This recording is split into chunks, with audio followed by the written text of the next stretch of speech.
जय झूलेलाल। मुंहिंजो नालो भव्य प्रकाश खियानी आहे। मां नांदेड़ में रहंदी आहियां।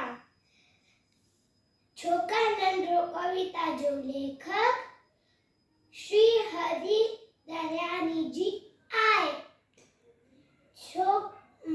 अॼु मां तव्हांखे ॿुधाईंदसि हिकु सारे सिंधी छोकिरे जी ॻाल्हि। छोकर नंढो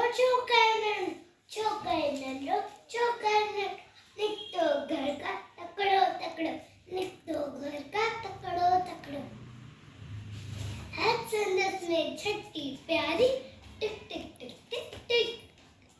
हर संदस में छठी प्यारी सिर ते टोपी कारी का